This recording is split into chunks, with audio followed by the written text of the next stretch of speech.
Micro ಫೈನಾನ್ಸ್ನ ಆಟಾಟೋಪ ಒಂದ ಎರಡ ಸತ್ತವರು 5 ಜನ 5 ಜನ ಅಂತಂದ್ರೆ 5 ಕುಟುಂಬಗಳೇ ಮುಳುಗಿದ್ವು ಅಂತ ಅರ್ಥ. ಅದೆಷ್ಟೋ ಜನರ ಮನೆ ಹಾಳಾಗ್ತಾ ಇದೆ, ಮನೆಗಳಲ್ಲಿ ಒಲೆ ಉರಿತಾ ಇಲ್ಲ, ಊರು ಬಿಟ್ಟು ದೇಶಾಂತರ ಹೋಗ್ತಿದ್ದಾರೆ. ಸಾಲ ಕೊಟ್ಟವರು ಈ ಮಟ್ಟಿಗೆ ನೆಮ್ಮದಿಯನ್ನ ಕದಡಿದ್ದಾರೆ. ಪರಿಸ್ಥಿತಿ ವಿಕೋಪಕ್ಕಂತೂ ತಿರುಗಿದೆ. ದಂಡದ ಬಲೆ ಹಾಕಿ ಬೆಳೆದ ಈ ದಂಡ ಪಿಂಡಗಳಿಗೆ ಕಡಿವಾಣ ಹಾಕೋದಕ್ಕೆ ಸರ್ಕಾರ ಸಾಲದ ಶಾಸನ ರಚಿಸೋದಕ್ಕೆ ಮುಂದಾಗಿದೆ. ಸಿಎಂ ಸಿದ್ದರಾಮಯ್ಯ ಸಭೆ ನಡೆಸಿ ಖಡಕ್ ವಾರ್ನಿಂಗ್ ಕೊಟ್ಟಿದ್ದಾರೆ. ಸಾಯ ಪರಿಸ್ಥಿತಿ ಬಂದೈತಿ, ಸಾಲ ಪಡಬೇಕು ಗೊತ್ತಾಗಲಿಲ್ಲ.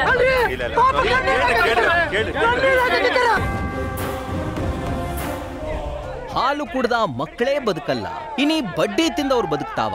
ಚಾನ್ಸೇ ಇಲ್ಲ. ಬೇಕಾದ್ರೆ ಕೇಳ್ ನೋಡಿ. ಸಾಲ ಕೊಟ್ಟು ಶೂಲಕ್ಕೆ ಏರಿಸುವ ಈ ಮೈಕ್ರೋ ಫೈನಾನ್ಸ್ಗಳು ಬಡವರ ಪಾಲಿನ ಯಮಪಾಶುವಾಗಿದೆ.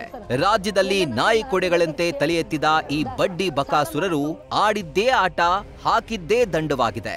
ಹಣಕ್ಕೆ ಹೆಣ ಉರುಳ್ತಾ ಇದ್ದು ಈಗ ಗ್ಯಾರಂಟಿ ರಾಮಯ್ಯ ಎಚ್ಚೆತ್ತಿದ್ದಾರೆ. ಮೈಕ್ರೋ ಫೈನಾನ್ಸ್ ಕಿರುಕುಳಗಳ ಸಂಬಂಧ ಸಿಎಂ ಸಭೆ.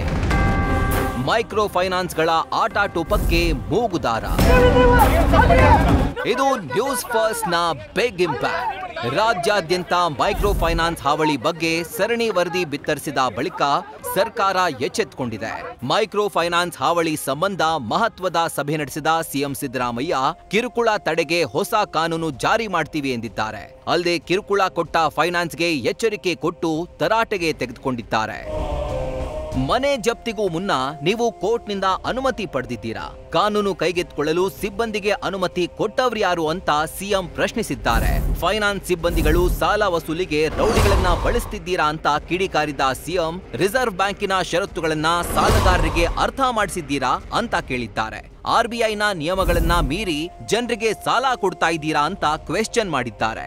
ಮರುಪಾವತಿ ಕೆಪಾಸಿಟಿ ಗಮನಿಸದೆ ಪದೇ ಪದೇ ಸಾಲ ಕೊಡ್ತಿರೋದು ಯಾಕೆ? ಸಾಲಗಾರರಿಗೆ ಸಾಲ ಕೊಡುವ ಮೊದಲು ಆಧಾರ್ ಕೆವೈಸಿ ಯಾಕೆ ಮಾಡಿಲ್ಲ ಅಂತ ಮೈಕ್ರೋ ಫೈನಾನ್ಸ್ಗಳ ಮುಖ್ಯಸ್ಥರಿಗೆ ಸಿಎಂ ಸರಣಿ ಪ್ರಶ್ನೆ ಮಾಡಿದ್ದಾರೆ. ಯಾರು ಕೂಡ ಸಾಲ ಕೊಡಬೇಡಿ ಅಂತ ನಾವು ಹೇಳಲ್ಲ, ವಸೂಲು ಮಾಡಬೇಡಿ ಅಂತ ಹೇಳಲ್ಲ. ಆದರೆ ವಸೂಲು ಮಾಡುವಾಗ ಕಿರುಕುಳ ಕೊಡಬಾರದು. ಯಾರಿಗೂ ವಸೂಲಿ ಕ್ರಮ ಮಾಡುವಾಗ ರಿಸರ್ವ್ ಬ್ಯಾಂಕ್ನ ನಿಯಮಗಳನ್ನು ಪಾಲನೆ ಮಾಡಬೇಕು. ಕಾನೂನು ಏನು ಹೇಳ್ತದೆ ಅದಕ್ಕಿಂತ ಹೆಚ್ಚಾಗಿ ಬಡ್ಡಿಯನ್ನು ವಸೂಲು ಮಾಡಬಾರ್ದು. ಆಮೇಲೆ ಔಟ್ಸೋರ್ಸಿಂಗ್ ಮಾಡಿ ವಸೂಲು ಮಾಡ್ತಕ್ಕಂಥ ಕ್ರಮವನ್ನು ವಿರೋಧ ಮಾಡಿದ್ದೀವಿ. ಈ ನಿಯಮಗಳನ್ನ ಯಾರು ಉಲ್ಲಂಘನೆ ಮಾಡ್ತಾರೆ ಅವ್ರ ಮೇಲೆ ಸರ್ಕಾರ ಕಠಿಣವಾದಂತ ಕ್ರಮ ತಗೊಳ್ತದೆ. ಇನ್ನು ಮೈಕ್ರೋ ಫೈನಾನ್ಸ್ಗಳ ಕಿರುಕುಳ ಪ್ರಕರಣವನ್ನ ಸರ್ಕಾರ ಗಂಭೀರವಾಗಿ ಪರಿಗಣಿಸಿದೆ. ಈ ರೀತಿಯಾಗಿ ಗೃಹ ಸಚಿವ ಪರಮೇಶ್ವರ್ ಮತ್ತು ಸಚಿವ ಮಹದೇವಪ್ಪ ಹೇಳಿದ್ದಾರೆ.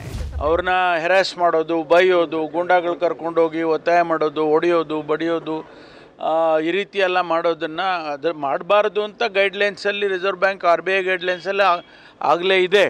ಅದನ್ನು ಏನಾದರೂ ಅವರು ಮಾಡಿದ್ದೇ ಆದರೆ ಮುಂದೆ ಅವ್ರ ಮೇಲೆ ಕ್ರಮ ತಗೊಳ್ತೀವಿ. ಆದರೆ ಬಡವರನ್ನು ಈ ಒಂದು ಸಾಲದ ನೆಪದಲ್ಲಿ ಸೂಲಕ್ಕೇರಿಸೋಂಥದ್ದಕ್ಕೆ ಕಾನೂನಿನಲ್ಲಿ ಅವಕಾಶ ಇಲ್ಲ. ಹೀಗಾಗಿ ಅವರು ಕಾನೂನನ್ನ ಉಲ್ಲಂಘನೆ ಮಾಡಿ ಬಡವರಿಗೆ ತೊಂದರೆ ಕೊಡೋದಾದರೆ ಕಾನೂನಾತ್ಮಕ ಅವರು ಹೆಂಗೆ ಎದುರಿಸಬೇಕು ಅಂತೇಳಿ. ಒಟ್ಟಾರೆ ಸಹಕಾರಿ ಬ್ಯಾಂಕ್ಗಳ ಅಪರಿಮಿತ ಕಂಡೀಷನ್ಗಳಿಂದ ಸಡಿಲ ಸಾಲದತ್ತ ಬಡವರು ಮುಖ ಮಾಡುವುದು ಸಹಜ. ಸರ್ಕಾರವೇ ಸಾಲದ ಸಡಿಲಕ್ಕೆ ಕೈ ಹಾಕಿದ್ರೆ ಪರಿಸ್ಥಿತಿ ಭಿನ್ನ ಇರ್ತಾ ಇತ್ತೇನೋ. ಸಿದ್ದರಾಮಯ್ಯ ಮಂಡಿಸಲಿರುವ ಬಜೆಟ್ನಲ್ಲಿ ಸಾಲಕ್ಕೊಂದು ಶಾಸನ ತಂದು ಸಾಲದ ಷರತ್ತು ಸಡಿಲಿಸಿ ಸರ್ಕಾರವೇ ಪರ್ಯಾಯ ವ್ಯವಸ್ಥೆಗೆ ಮುಂದಾದ್ರೆ ಬದುಕು ಬಂಗಾರವಾಗಬಹುದೇನೋ. Harish Kakol, political bureau, news first. News first ನಿರ್ಭೀತಿಯಿಂದ ನಿಮ್ಮ ಪರವಾಗಿ.